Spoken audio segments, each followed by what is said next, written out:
Liderar não é impor, é despertar nos outros a vontade de fazer. Ouvi isso certa vez de um grande sábio. E o que nós teremos agora nesse episódio do Visão de Valor é o que você precisa saber sobre liderança e que ninguém te contou ainda. Senhoras e senhores, meninos e meninas, estamos recebendo aqui no nosso Visão de Valor minha amiga Fernanda Vasconcelos, que veio palestrar num grande evento nosso aqui da KLA Educação Empresarial em João Pessoa.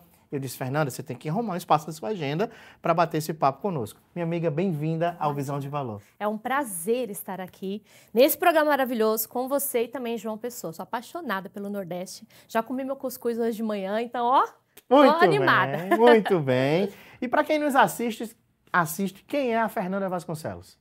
Eita, pergunta boa, hein? Pergunta boa. Fernanda Vasconcelos, acima de tudo, é uma mulher muito sonhadora. Eu falo que desde muito pequena eu tive em mim sempre um desejo muito grande de inspirar pessoas, de desenvolver pessoas, e eu fui construindo isso ao longo da minha jornada. A liderança, ela sempre esteve presente na minha vida.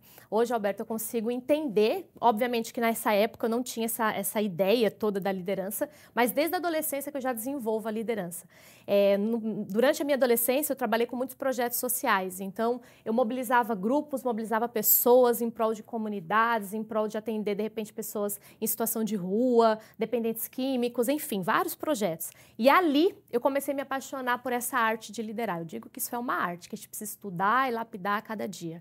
Ali eu comecei a entender o poder que um líder tem de mobilizar pessoas em prol de uma causa e essa causa muitas vezes salvar vidas de pessoas. E obviamente naquela época eu não tinha essa visão de que eu estava liderando, conduzindo grupos, mas ali eu já comecei a perceber essa missão, esse desenvolver. E aí depois eu fui para a sala de aula, trabalhei durante 14 anos como professora, e esse período da sala de aula me trouxe muita bagagem, muita didática, muitas ferramentas que hoje eu aplico em muitas empresas que eu atendo. Curiosidade, qual a disciplina? Português, língua portuguesa. Língua Sou portuguesa. apaixonada aí pela nossa língua. E foram anos de de me desenvolver demais. Eu digo assim que hoje um dos meus diferenciais é realmente ter trabalhado essa liderança ali com adolescentes e ter desenvolvido tantas ferramentas, de verdade. 14 anos como professora, decide fazer essa mudança de carreira e entrar no segmento de educação corporativa, né? Até porque de educação você sempre foi. Qual foi, para quem nos assiste, que está nesse momento de transição de carreira também, Fernanda? E você, na época, já era mãe? Sim. Mãe, transição de carreira. Na sua percepção, qual foi o clique que você teve que dar para poder virar essa virada, chave? né? A virada. O desejo de ir além. Então, eu sempre fui muito feliz. Eu trabalhava com sala de aula, me sentia bem, me sentia realizada. E eu costumo dizer que, além da língua portuguesa, que eu era muito apaixonada, o que mais me encantava era o desenvolver. Então, eu olhava para cada aluno de maneira individual e eu pensava, ele pode mais. Como que eu faço para desenvolver? Como que eu faço para lapidar? Por que ele não está produzindo? Por que ele não está aprendendo? Então, eu criava estratégias únicas. E isso era o que realmente me encantava. Só que chegou uma hora que eu me vi com o desejo de ir além, de expandir isso, de desenvolver outras pessoas em outras situações. E eu brinco muito que a sala de aula é muito parecido com o ambiente corporativo, muito parecido. Hoje eu atendo muitas consultorias, então às vezes eu passo 6 meses mergulhado dentro da empresa, trabalhando e desenvolvendo aquele líder. E muitos comportamentos da liderança eu lembro da sala de aula. Às vezes dificuldade de se comunicar, às vezes líder brigando com o outro, às vezes o líder fala, Fernanda, eu não tenho tempo de desenvolver os projetos porque minha equipe tá ali, ó, é fofoquinha, às vezes uma brincadeira. Eu explico uma coisa, 2, 3, ele não entende, eu preciso ir lá e resolver. Então eu vejo que tem muita semelhança. O ser humano, na verdade, ele é mais simples do que a gente imagina, né? Então, assim, quando eu senti esse desejo de ir além, de desenvolver digamos que numa proporção maior, foi quando eu falei, eu preciso viver isso. A palestra, Alberto, eu já palestro assim desde os meus 12 anos, só que sempre situações mais voltadas para a comunidade, em projetos sociais, então isso para mim já foi natural. É aquela velha história, né? O que você faria de graça, né? Uhum. Era palestrar. Então eu ia para muitos lugares, palestrava, não recebia nada por isso, eu fazia isso por amor. E quando eu via que eu descia de um palco e a pessoa tinha mudado, virado uma chavinha, sabe, Fernanda, é isso que você falou, me ajudou nisso, eu falava, é isso que eu quero fazer pelo resto da vida. Então, eu trouxe esse desejo de desenvolver pessoas, de trabalhar em equipe e somei com a palestra, que já era algo para mim, assim, apaixonante. Maravilha. Para quem nos assiste, nós temos aqui muitos gerentes, empresários, vendedores, sobretudo para quem está liderando um time. Na sua percepção, o que é que um líder tem que ter e o que é que ele precisa eliminar? Excelente. Primeira estratégia. Eu bato muito nessa tecla. Liderar é algo muito importante, é algo muito bonito, é algo muito instintivo, mas ele tem que vir com uma estratégia por detrás, sabe? Tudo que o líder for fazer tem que ser intencional. Então, a maneira como ele coordena uma equipe, a maneira como ele monta um planejamento, precisa ter uma intencionalidade naquilo. Não pode ser simplesmente por fazer. Então, esse, para mim, é o principal ponto. Esse líder, ele tem que ser estratégico. E como que ele é estratégico? Primeiro, quando ele assume essa posição de líder, ele se vê nisso. Então, ele sabe que aquilo que ele faz, aquilo que ele fala, influencia, modifica. Sabe, Alberto, atendendo algumas empresas de pequeno, médio, grande porte, muitas vezes eu percebo que as pessoas perdem clientes, perdem vendas. Às vezes, elas não conseguem progredir por falta do planejamento estratégico. Isso é fundamental. E o que ele precisa eliminar, né? O que ele precisa eliminar ali da rotina dele, para mim, é o comodismo, é a tal da zona de conforto. Um líder, ele não pode nunca ficar parado. Por quê? Porque isso muda o tempo inteiro, as pessoas mudam, as coisas evoluem. Então, para que esse líder consiga expandir, trabalhar, desenvolver bem a sua equipe, ele precisa estar sempre antenado. É uma geração nova que está entrando. Como que eu vou trabalhar com essa geração? Eu vou reclamar? Que é um desafio, né? Exatamente, eu vou reclamar, vou falar, essa geração aí não produz. Tá, mas é com essa geração que você vai ter que trabalhar na sua equipe. Então, você vai ter que estudar sobre ela, você vai ter que aprender a se comunicar com essa geração. Ah, mas a tecnologia na minha época... Tá, mas agora o mundo é tecnológico. Então, você como líder, né, o cabeça de tudo, você tem que aprender isso daí também. Então, ele tem que eliminar esse pensamento de que, de repente, eu lidero há 20 anos e sei tudo. Não sabe. É, uma xícara cheia não cabe em mais nada, né? Exatamente. Um ensinamento asiático. Uma curiosidade, você falando aí, o desafio hoje que o líder enfrenta, quando ele tem uma pessoa de uma outra geração, mais jovem Sim. ou mais velho, em que momento o líder deve se moldar para a equipe ou a equipe tem que se moldar para o líder? Como é que fica isso? Ótima pergunta. Não, como eu disse, a estratégia é o caminho. Vou supor, esses dias eu ouvi uma pessoa até falando sobre isso, né, sobre a liderança humanizada. Sim. E aí alguém falou assim, perguntou, o que você pensa? E uma pessoa especialista falou assim, tem que ser na medida, porque senão a gente constrói pessoas muito fracas, uma liderança muito fraca. É mais ou menos como se você falasse assim, eu quero ser um jogador de futebol muito famoso, eu quero ser uma referência, mas eu não quero jogar bola. Não tem coerência. A liderança, você trabalha com seres humanos, então ela precisa ser humanizada. Só que tudo isso tem que ser de maneira estratégica, entende? Então, quando você me traz essa pergunta, o líder que se molda a equipe ou a equipe que se molda ao líder? Nenhum nem outro. Opa. Existe uma situação em que você precisa haver uma parceria. Então, veja, o líder ele vai precisar entender a necessidade, então o líder fala menos e ouve mais. A partir do momento que ele ouviu a necessidade, que ele entendeu, porque... Alberto, se tem uma coisa que a sala de aula me ensinou cada pessoa é um ser humano. Então, uma técnica que eu utilizo para não significa que vai funcionar para outros. Então, de repente, para uma pessoa, você vai ter que liderar de um jeito, para outra pessoa é um pequeno ajuste que vai fazer toda a diferença. Então, é entender o seu time como pessoas individuais, isso é a liderança humanizada. E aí, a partir disso, o líder entendendo a sua equipe, entendendo essa necessidade, ouvindo, então tendo uma escuta ativa, ele cria estratégias para então conseguir obter o melhor resultado daquela equipe.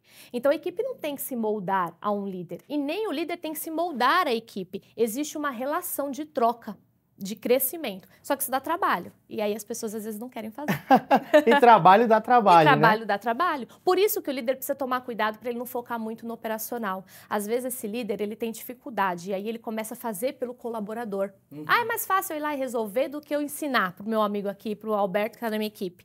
Só que aí ele toma muito tempo dele em coisa que ele não deveria fazer, ao invés de pensar na estratégia. E o que traz resultado para uma empresa, para uma liderança realmente eficaz, é a estratégia que o líder constrói e inspira a sua equipe para colocar em prática. Tem um conteúdo na nossa escola KLA que o Edilson desenvolveu que diz assim, difícil não é bater a meta, difícil é definir a estratégia para atingir a meta. Perfeito. Né? A estratégia que deve ser o foco principal exatamente isso. Do líder. E essa estratégia, ela é criada pelo líder ou ele pode terceirizar isso, na sua percepção? ela é criada pelo líder. Quando a gente fala de, vamos supor, eu vou dar um exemplo. Hoje eu atendo empresas de todos os portes, né? Então, eu atendo uma indústria muito grande com mais de 1.000 funcionários. Existe missão, visão, valor da empresa e esse líder precisa respeitar isso. Então, existe já ali dentro da empresa o que deve ser feito ali dentro da visão, missão e valores. O credo, né, da empresa, o rito da empresa. Porém, cada líder vai colocar a sua digital de maneira diferenciada, né? Ele vai colocar ali o seu jeito, ele vai colocar ali a sua característica. Então, o líder, ele deve criar a estratégia, mas essa estratégia precisa estar linkada com os objetivos da empresa. Isso é muito importante. Por isso que é fundamental você treinar a liderança da sua equipe. Aliás, a liderança da sua empresa. Sabe por quê, Alberto? Às vezes você tem uma empresa grande, vamos imaginar o caso dessa indústria. Será mesmo que todos os líderes estão alinhados? E isso é um perigo, porque o seu líder, na verdade, é ele quem vai reproduzir em todo o seu time de vendas ou em qualquer outra situação. Ele vai reproduzir o quê? As metas, os objetivos. Então, o líder ele tem que ser um porta-voz daquilo que a empresa está querendo. E para isso tem que estar alinhado. Todos precisam estar falando a mesma linguagem, todos precisam utilizar as mesmas técnicas. Essa indústria, por exemplo, eu comecei com toda a diretoria, atendi eles durante 1 ano. Agora eu vou atender os encarregados. Por quê? O dono da empresa falou, Fernanda, eu preciso transbordar esse estilo de liderança até o chão de fábrica. Então eu quero que desde o CEO, no caso dele, até o chão de fábrica eles tenham as mesmas metas, os mesmos objetivos. Isso tem que estar muito alinhado. Maravilha, maravilha. Então, estratégia, definir e comungar dos mesmos princípios e valores da empresa, né? Respeitar tudo isso. E uma outra pergunta. No mundo dos esportes, por exemplo, sobretudo no futebol, quando nós temos lá um elenco que não está ganhando o campeonato, é comum demitir o técnico. Trazendo isso para o ambiente corporativo, Fernanda, você como especialista em liderança, eu demito o meu gerente ou eu mexo na minha equipe? Excelente pergunta. Quando tudo vai bem, o time venceu, né? Todo mundo feliz, olha que time legal. Quando o time não vai bem, no caso do futebol, a culpa é do técnico. A gente logo lembra ali do técnico que fez um ajuste que não deu certo. Olha, Alberto, a maioria das vezes o problema está na liderança. Porque assim, o colaborador, alguns líderes me falam assim, Fernanda, eu passo o tempo todo resolvendo problema, eu tenho que estar toda hora, às vezes, ajustando uma coisa ou outra. É verdade, sabe? A maneira como a gente se comunica como líder, ela é diferenciada. Vou usar o exemplo da sala de aula, da minha história. Eu, como professora, o meu objetivo era fazer com que aqueles alunos aprendessem. E eu tinha um conhecimento acadêmico maior do que deles. Então, era minha responsabilidade me comunicar de forma com que eles tivessem ali um resultado diferente. Então, muitas vezes eu precisava responder 1, 2, 3, 4 vezes a mesma pergunta. Às vezes eu tinha que desenhar para poder eles conseguirem entender. A mesma coisa dentro do processo de liderança. O líder, ele tem habilidades diferentes, ele tem que ter uma visão diferente, ele tem que ter estratégia diferente da sua equipe, senão ele não tem para que estar na liderança. Então, é função daquele líder, sim, entender como que ele vai mobilizar aquele time. E o que significa esse mobilizar? Às vezes é trocar. Às vezes tem algum colaborador que realmente não está produzindo, que ele já tentou várias ferramentas e aí ele precisa trocar. É estar atento naqueles que são os diamantes. Tem equipes, Alberto, que tem pessoas incríveis e um bom líder ele consegue perceber. Ele fala, esse daqui eu vou lapidar porque ele vai entregar muito mais. Então, vê como é o tempo inteiro a estratégia, é o planejamento. Então, esse líder ele precisa estar de olho nessa equipe. Esse daqui eu consigo trabalhar melhor com essas habilidades. Eu fico imaginando o líder olhando assim, sabe, o time dele, exatamente como técnico e escalando. Esse eu consigo pôr aqui, esse eu consigo pôr aqui, eu vou fortalecer esse daqui talvez eu tenha que trocar porque não vai fluir. Aí a equipe cresce, a coisa começa a acontecer realmente. Maravilha. Você falando, eu me lembrei de um ensinamento do Jack Welch, foi eleito executivo do século XX, que ele dizia o seguinte, toda equipe tem 20%, que são os campeões, que vestem as camisas, a camisa da empresa, que bate a meta, 70% que é a média, sim, que compõe ali o resultado, e 10% que deve ser mandado embora. Esse ensinamento que ele foi eleito executivo do século, né, século passado e tudo mais, nos dias de hoje, qual a importância de eu ter competência ou confiança? Eu como líder, eu devo priorizar pessoas de confiança ou pessoas de competência? Com certeza, pessoas de confiança. Com certeza, porque a competência, ela é desenvolvida. Ela é desenvolvida, Alberto. O ser humano, ele está sempre aprendendo, desde que ele queira, obviamente. Então, assim, às vezes você vai ter uma pessoa na sua equipe que você enxerga nela que ela tem muito ainda para aprender, só que ela tem força de vontade, ela é uma pessoa de confiança, ela é uma pessoa comprometida. Isso daí não tem como você programar a pessoa para que ela seja de confiança, seja honesta. Ela já vem, ainda mais quando a gente fala de adultos, né? Ele já vem, ele já é aquele ser humano. Então, o que você faz? Você lapida como um diamante. Você olha, de repente, aquela pessoa e fala, aqui tem muito valor, eu só preciso dar uma ajudinha. Então, você começa, você traz um treinamento, você traz, de repente, uma parte de consultoria. É isso que eu faço dentro das empresas, eu lapido os diamantes. E aí, você traz uma consultoria, você investe num curso, e, de repente, aquela pessoa que aparentemente não tinha muito a oferecer, ela começa a brilhar, ela começa realmente a enxergar. E isso é fundamental. Quando você tem consciência de quem são as pessoas que estão dentro da sua equipe. Então, eu costumo dizer que um líder estratégico, um dono de uma empresa, ele tem que estar o tempo inteiro olhando e procurando esses diamantes dentro do próprio time. Porque às vezes você não valoriza, ele vai para uma outra empresa, lá ele é muito mais visto, desenvolvido, e ele brilha e não desenvolveu. Por quê? Porque o líder não tinha essa visão estratégica, essa visão de realmente procurar esses diamantes aí dentro. Quando o líder dorme, quando o líder cochila, a equipe dorme. Verdade? Nesses anos já atuando como palestrante, consultora, conhecendo várias realidades, teve algum fato que te chamou a atenção ao conversar com um líder e você dizer assim, poxa, como é que fulano está fazendo isso e está tendo isso? Existiu assim? Algumas situações assim que me chamaram a atenção, tanto para o lado positivo quanto para o lado negativo. No lado negativo, eu já vi pessoas que me procuraram para fazer consultoria e que numa conversa, né, eu sempre faço todo um processo antes de conversa, eu entendo a pessoa. E Alberto, vamos supor, vamos imaginar que eu fosse fazer uma consultoria de liderança com o Alberto. Primeira coisa que eu queria saber, quem é o Alberto como ser humano? O que você faz? Quem é a sua família? Quem são os seus filhos? O porquê disso? Porque isso vai interferir diretamente na sua liderança. Diretamente. E aí eu me lembro de uma pessoa que eu atendi e era um líder, um dono de uma empresa e a princípio ele estava ali meio carrancudo, meio desconfiando, né, assim, de repente e tal. E a gente foi conversando, a gente foi gerando uma conexão, ele foi falando da família, falando dos filhos e no final ele terminou a consultoria chorando. E falando para mim assim, Fernanda, eu não tenho mais tempo para minha família, eu não tenho mais tempo para nada e a minha empresa cresceu, tô bem, tô feliz, mas eu não me sinto realizado porque eu estou no meu limite. Como que você pode me ajudar? E nós construímos toda uma trajetória, né, de desenvolvimento para ele começar a delegar, fortalecer o time dele de liderança e ele começou. E aí depois ele me mandou uma mensagem falando assim, eu já consegui voltar para a academia, agora eu passo mais tempo com os meus filhos, agora eu consigo de fato dormir, fazia tempo que eu não conseguia dormir e eu sou muito grato a você por isso. Então, Alberto, tem muitas pessoas que elas estão numa posição de liderança ou elas estão à frente de uma empresa, mas elas perderam um pouco da sua vida, sabe? Ou muito dela. E eu costumo dizer que para você conseguir liderar com tranquilidade, você conseguir ser um líder que inspira, em primeiro lugar você tem que ser líder da sua vida. Você tem que saber dizer não, você tem que saber priorizar aquilo que é importante, você tem que ter estratégia acima de qualquer coisa para que isso realmente faça diferença. Então eu lembro que essa história foi algo muito marcante, sabe? De ver que as pessoas acham que liderar é fácil, né? A gente entra lá, tem uma sala bonita, um ar-condicionado, dá algumas ordens, mas não é isso. Na verdade, não.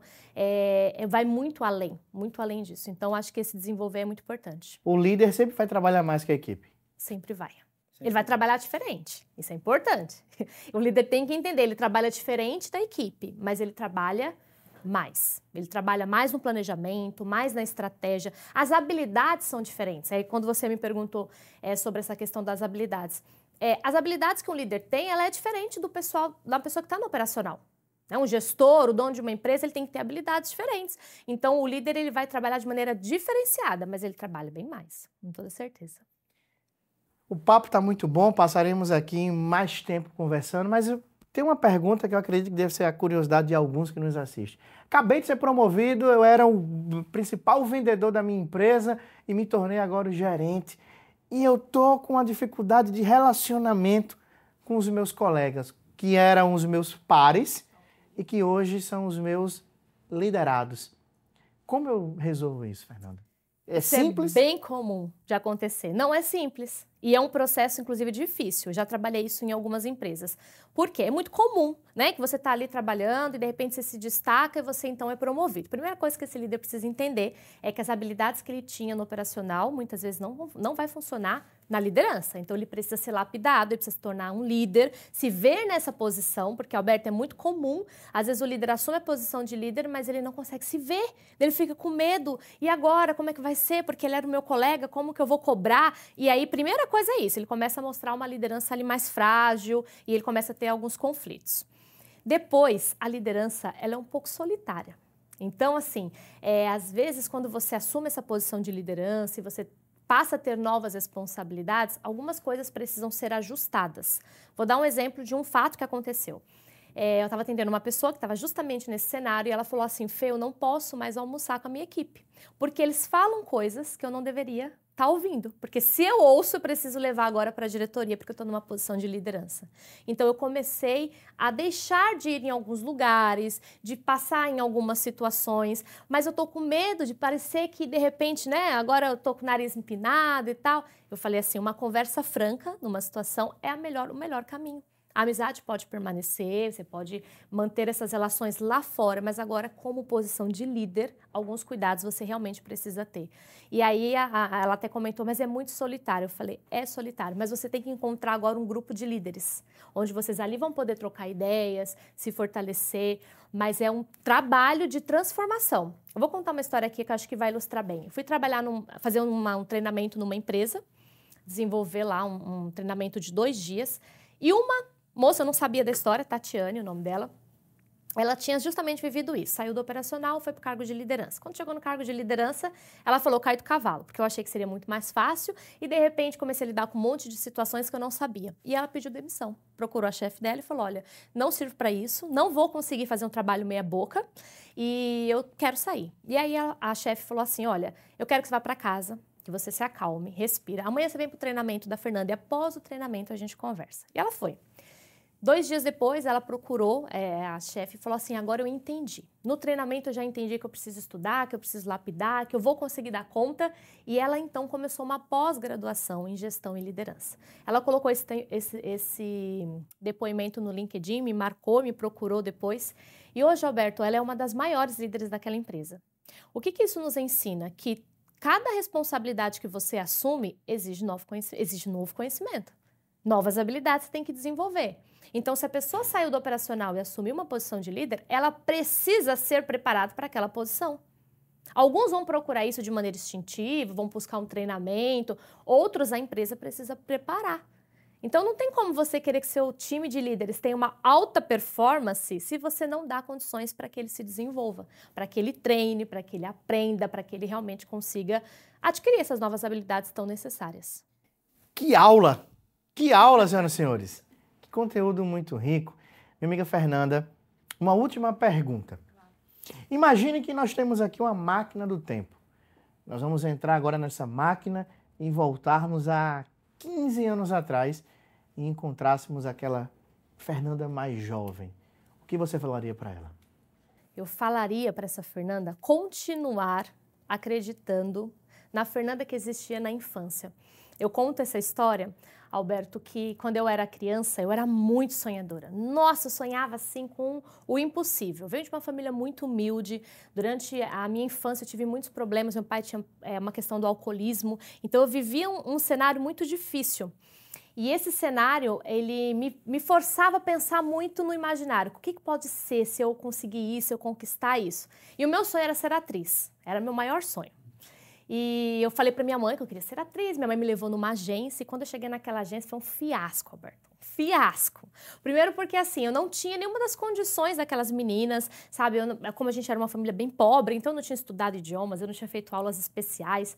E eu me lembro que eles começaram, a moça fez uma entrevista comigo e foi anotando várias coisas ali e eu vi que eu não tinha nada do que eles esperavam. Mas eu era só uma menina de 7 anos. E eu fui para uma entrevista e a moça olhou para mim e ela falou assim, olha, você não quer ser modelo não, né? Porque você não vai ter altura para isso. Eu falei, não quero ser modelo não. Aí ela falou, você sabe cantar? Eu falei, deve ser isso, né? Eu vou ser cantora. Aí eu comecei a cantar, procurei uma música de Sandy Júnior, que na época eu gostava muito, trouxe lá das minhas origens, comecei a cantar. Ela olhou para mim e ela escreveu uma coisa naquela ficha que eu levei por muitos anos na minha vida. Ela colocou assim, canta mais ou menos.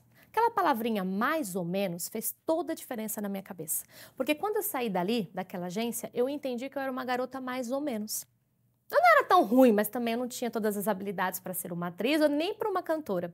E eu passei grande parte da minha vida acreditando que eu era alguém mais ou menos, que eu não tinha as habilidades necessárias. Mas uma virada de chave aconteceu, e aí por isso que eu voltaria lá. Alguns anos se passaram e eu estava em sala de aula e eu li o texto A Águia e a Galinha, de Leonardo Boff, texto muito conhecido. E aquele texto ele mostra um filhote de águia que foi criado dentro de um galinheiro. E fizeram acreditar que ele era ali uma galinha. E durante muito tempo, até que uma pessoa, um estudioso, um conhecedor de águias, por isso que eu gostei tanto da sua águia ali, porque eu me conecto com essa história, ele encontrou aquele filhote e ele devolveu para aquela águia o direito de voar. E eu me lembro que quando eu tive contato com aquela história, lendo ali, contando para os meus alunos, algo mudou dentro de mim. E eu entendi que naquela agência eu era uma águia, que naquele momento foi resumida a um mais ou menos. Mas que se eu tivesse acreditado desde o início que eu podia mais, que eu conseguiria ir mais longe, com certeza eu teria alcançado muito mais voos. Então eu falaria para essa Fernanda lá de 15 anos atrás, esquece essa história de mais ou menos, sabe? Esquece essa história de mais ou menos e faça o seu melhor com aquilo que você tem. Desenvolva as habilidades que você precisa desenvolver, mas nunca, em hipótese alguma, desista de você, dos seus sonhos. Isso é liderar a sua própria história. Uau! Muito, muito, muito, muito bom. Fernanda, obrigado pela entrega, por esse conteúdo riquíssimo. E você que acompanhou o nosso Visão de Valor, se inscreva no nosso canal, curta, comente, compartilhe, manda para geral e assista também os próximos episódios do nosso Visão de Valor, o nosso Talk Show de Negócio. Fernanda, Obrigada, muito Alberto. obrigado. Foi um prazer.